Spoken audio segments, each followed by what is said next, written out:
신앙 고백하시겠습니다.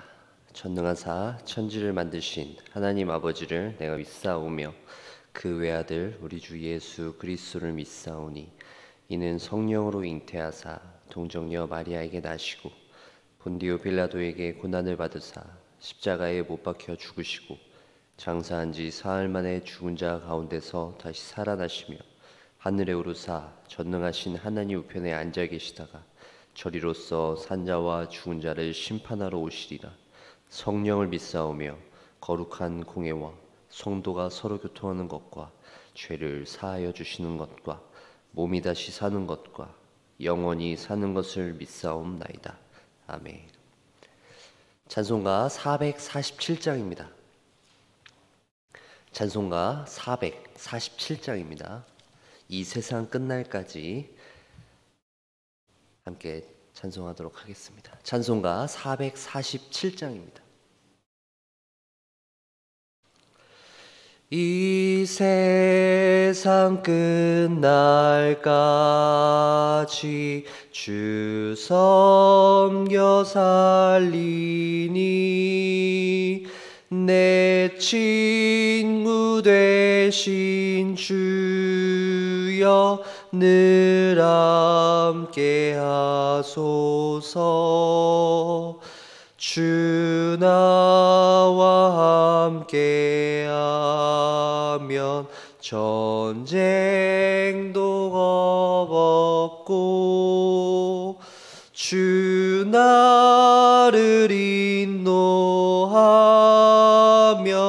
늘 안심하리라. 나 주를 따를 때에 주 약속하신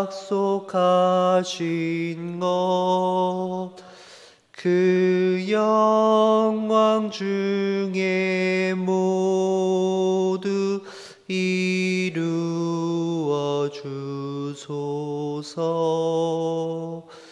나 주의 뒤를 따라 기며 살리니 그 크신 은혜 속에 날 인도하소서. 이 세상 온갖 시험 내 마음을 흔들고 저 악한 원수들이 안팎에 있으나 주 나를 돌보시사 내 방패 되시고 내 옆에 계신 것을 늘 알게 하소서. 저 영광 빛난 곳을 주 허락했으니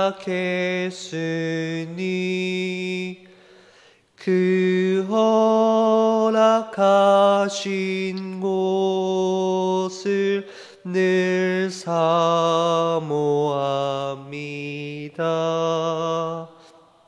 끝까지 쉬지 않고 주 따라가리니 주 넓은 사랑으로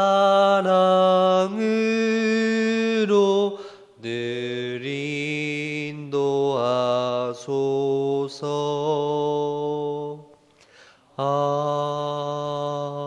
아멘. 오늘 함께 살펴볼 하나님의 말씀은 구약성경 출애굽기입니다. 구약성경 출애굽기 4장 1절부터 17절에 있는 말씀 우리 교독하도록 하겠습니다. 구약성경 출애굽기 4장 1절부터 17절에 있는 말씀을 우리 함께 교독하도록 하겠습니다. 제가 먼저 1절 읽겠습니다.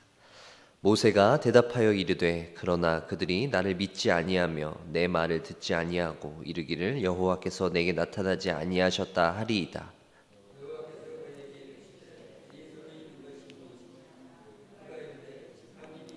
여호와께서 이르시되 그것을 땅에 던지라 하시매 곧 땅에 던지니 그것이 뱀이 된지라.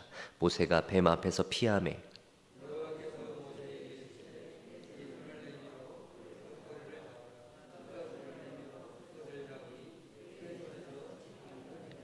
이는 그들에게 그들의 조상의 하나님 곧 아브라함의 하나님 이삭의 하나님 야곱의 하나님 여호와가 내게 나타난 줄을 믿게 하려 함이라 하시고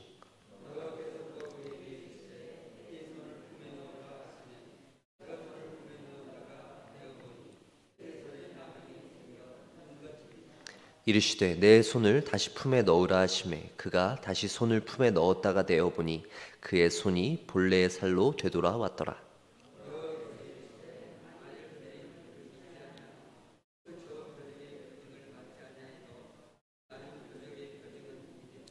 그들이 이 두 이적을 믿지 아니하며 내 말을 듣지 아니하거든 너는 나일강 물을 조금 떠다가 땅에 부으라.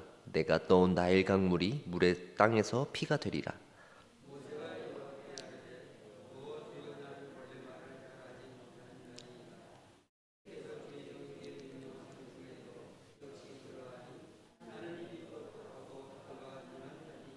여호와께서 그에게 이르시되 누가 사람의 입을 지었느냐 누가 말 못하는 자나 못 듣는 자나 눈 밝은 자나 맹인이 되게 하였느냐 나 여호와가 아니냐.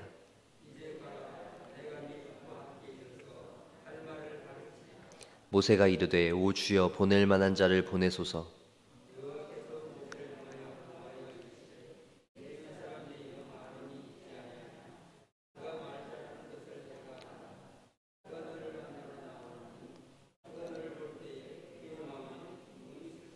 너는 그에게 말하고 그의 입에 할 말을 주라. 내가 내 입과 그의 입에 함께 있어서 너희들이 행할 일을 가르치리라.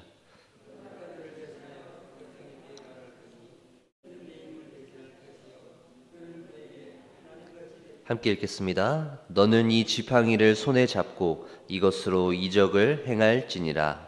아멘.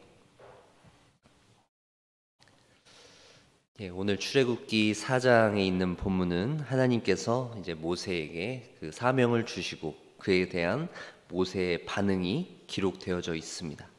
1절과 10절, 13절에 있는 말씀인데요. 모세가 대답하여 이르되 그러나 그들이 나를 믿지 아니하며 내 말을 듣지 아니하고 이르기를 여호와께서 내게 나타나지 아니하셨다 하리이다. 10절입니다.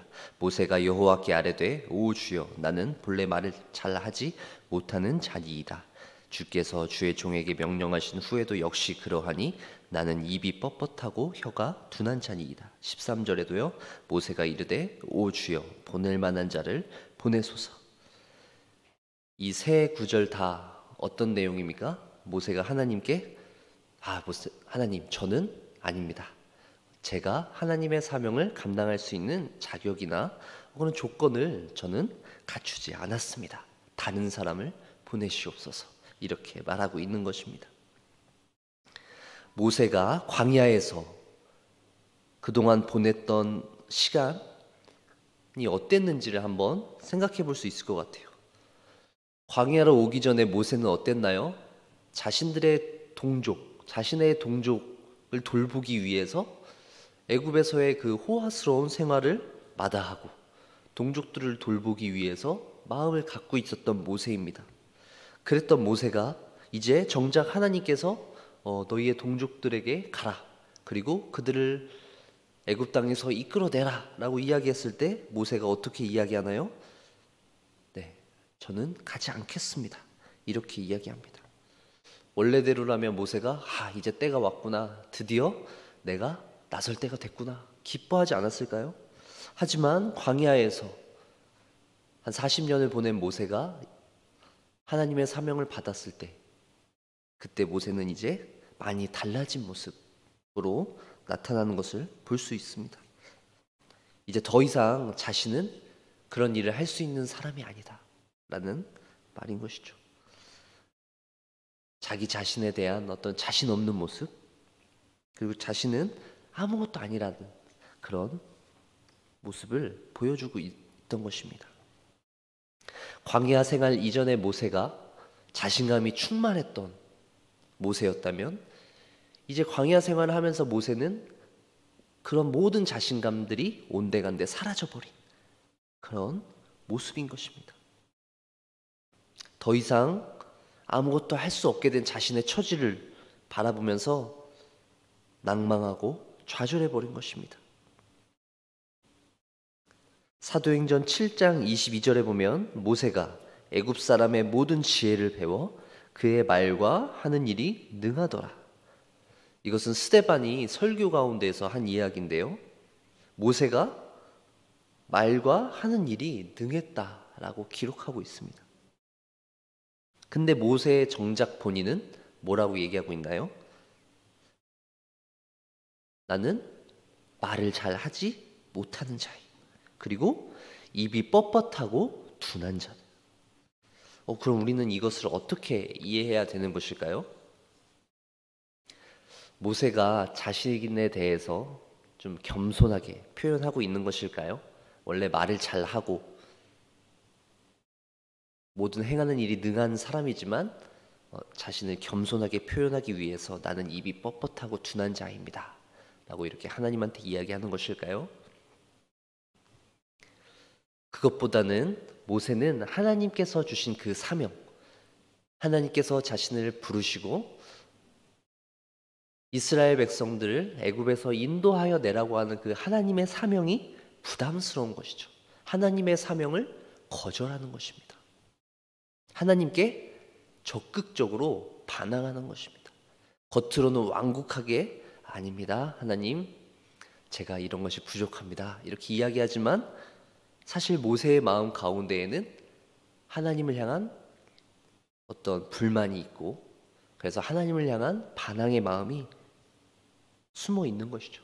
하나님, 제가 하려고 할 때는, 제가 이스라엘 백성들, 나의 동족들을 돌보려고 할 때는 도와주시지 않더니 이제 내가 그 모든 것들을 다 포기하고 광야에서 이렇게 양떼들을 치면서 있을 때 이제 와서 나에게 소명을 주시는 겁니까? 라고 그의 마음 가운데 그런 마음들이 자리 잡고 있는 것이죠. 이제 와서 다시 저한테 애굽으로 가라뇨. 전 싫습니다. 전 이제 그냥 여기서 아이들 낳고 그냥 여기서 살겠습니다. 이런 말인 것입니다. 하나님께서 그런 모세에게 그런 마음을 가지고 있는 모세의 마음을 아시고 하나님께서 어떻게 해주시나요? 엄청난 이적을 보여주시죠. 모세가 가지고 있는 그 지팡이가 뱀으로 변하게 됩니다. 그리고 손을 품에 넣었다가 다시 빼어보니 나병이 생겼죠.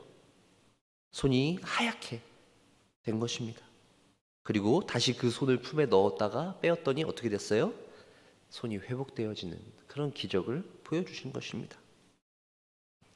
내가 너를 보낸다 라는 증거로 삼으라는 것이죠. 그래도 모세는 하나님께 이야기합니다. 이것을 이스라엘 백성들에게 보여줘도 그들이 믿지 않을 겁니다.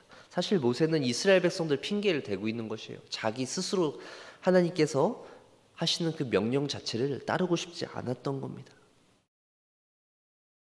그래서 하나님께서 나일강 물을 피로 바꾸시겠다라고 하는 더 강력한 메시지를 보여주고 계시죠.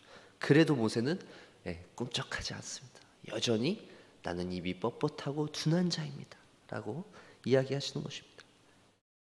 더욱더 놀라운 것은 하나님께서 그런 모세에게 야 됐다 그러면 내가 다른 사람 보내겠다 라고 얘기하시는 것이 아니라 어떻게 하시나요? 그의 형 아론을 동역자로 붙여주십니다. 14절에 있는 말씀 보세요. 여호와께서 모세를 향하여 노하여 이르시되 레위 사람 내 형 아론이 있지 아니하냐. 그가 말 잘하는 것을 내가 아노라. 그가 너를 만나러 나오나니 그가 너를 볼 때에 그의 마음이 기쁨이 있을 것이라. 하나님께서 모세에게 사명을 주시고 또 동역자까지 예비해 두시는 모습을 우리는 볼 수 있습니다. 사랑하는 성도 여러분, 오늘 이 본문에서 모세의 이 모습을 보면서 여러분들은 어떤 생각을 하게 되시나요? 하나님께서 여러분들에게 주신 그 사명을 떠올리셔야 합니다. 하나님께서 여러분들에게 주신 그 소명을 떠올리셔야 합니다. 여러분이 처해 있는 가정, 그리고 우리 교회, 그리고 우리 사회, 국가를 위해서 우리가 가지고 있는 사명이 무엇이냐, 우리가 해야 될 일이 무엇이냐를 생각해보고 그 사명을 주신 하나님께서 우리에게 동역자도 붙여주시며 그 사명을 감당할 수 있도록 힘과 능력을 주시는 분임을 믿으시길 바랍니다. 여전히 하나님 난 못해요.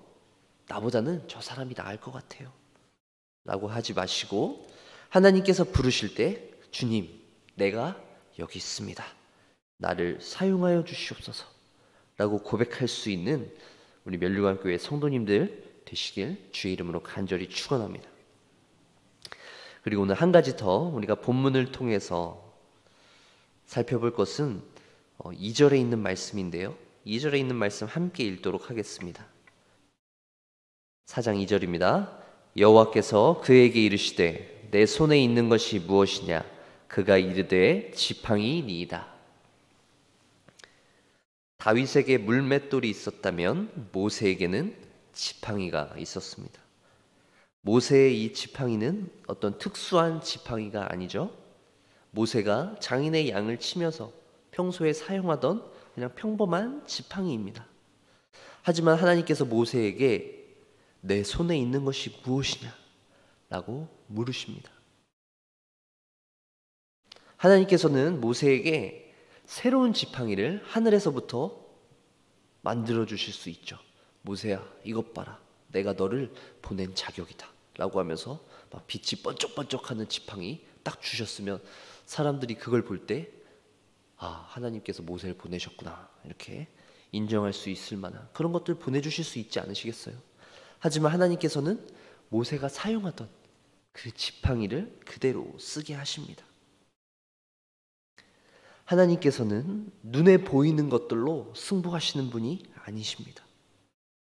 하나님께서는 우리가 가지고 있는 것, 그것을 변화시켜서 사용하시는 분입니다. 우리의 외모, 우리의 성품, 그 모든 것들 하나님께서 다듬어서 사용하십니다. 하나님의 일꾼으로서 우리를 사용하실 때 그 모든 것들을 다듬어 가십니다. 하나님께서 조금씩 변화시키십니다. 그래서 때로 우리는 실패도 합니다. 넘어집니다. 쓰러집니다. 그런 과정들을 통해서 우리는 우리의 믿음이 더욱더 연단되어지는 것입니다. 하나님께서 우리를 그렇게 다듬어가고 계신 것입니다. 고린도전서 1장 24절에서 25절에 있는 말씀입니다. 오직 부르심을 받은 자들에게는 유대인이나 헬라인이나 그리스도는 하나님의 능력이요 하나님의 지혜니라. 하나님의 어리석음이 사람보다 지혜롭고 하나님의 약하심이 사람보다 강하니라. 하나님이 어리석으시겠습니까? 하나님께서 약하시겠습니까? 사람이 아무리 지혜롭고 아무리 강하다고 하더라도 하나님보다 강하겠냐라고 하는 사도 바울의 말입니다. 우리가 하나님의 능력과 지혜로 살아가지 않고 여전히 우리의 힘과 능력을 의지하며 살아갈 때 과연 하나님이 드러나실 수 있겠느냐라는 말입니다. 하나님이 그토록 위대한 분이시라면 우리는 하나님 앞에 나와서 엎드려서 하나님 앞에 순종해야 되지만 모세의 모습을 보십시오. 하나님이 명령하실 때 그는 여전히 하나님 앞에서 고집 부리고 있어요. 하나님, 저는 안 가겠습니다. 저는 아닙니다. 절 그냥 내버려 두십시오. 이 모세의 모습이 바로 우리의 모습 아닙니까? 사랑하는 멸류관교회 성도 여러분, 오늘 우리는 이 모세의 모습을 통해서 하나님 앞에서 하나님께서 부르심에 합당하게 살아가지 못하는 그 모세의 모습을 보았습니다. 여러 가지 변명과 핑계를 대고 있는 모세의 모습을 살펴봤습니다. 하나님, 저 이제 나이 많습니다. 저 이제 80살이에요. 제가 이제 어떻게 이스라엘 백성의 지도자가 됩니까? 여러분, 하나님께서 부르실 때 더 이상 그 어떤 것도 우리에게 방해가 되지 않는다는 사실을 기억하십시오.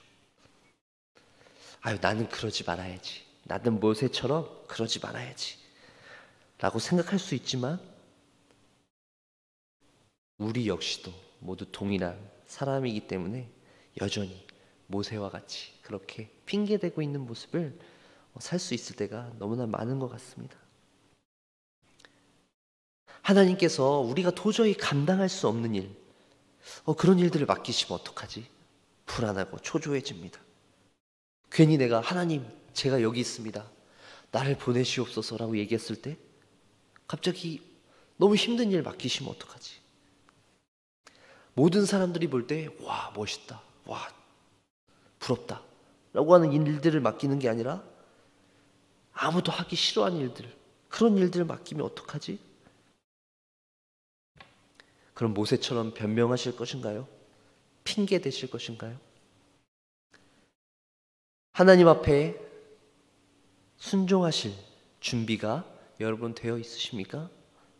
오늘 하루의 삶을 우리가 주님 앞에 드리며 우리는 세상에서 빛과 소금으로 살도록 하나님께서 우리를 부르셨습니다.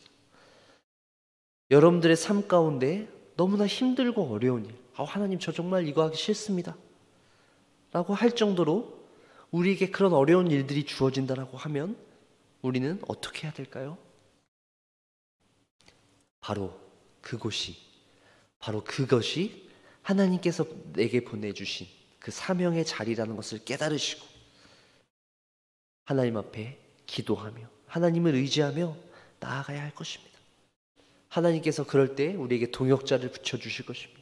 하나님께서 우리가 그 어려운 일들을 해결해낼 수 있도록 하나님께서 지혜를 부어주실 것입니다. 그렇게 하나님의 힘과 능력을 구하며 나아가는 저와 여러분들 되어지길 간절히 축원합니다. 하나님께서는 우리의 손에 있는 것을 사용하십니다. 우리가 가지고 있는 것, 그것을 변화시켜서 사용하십니다.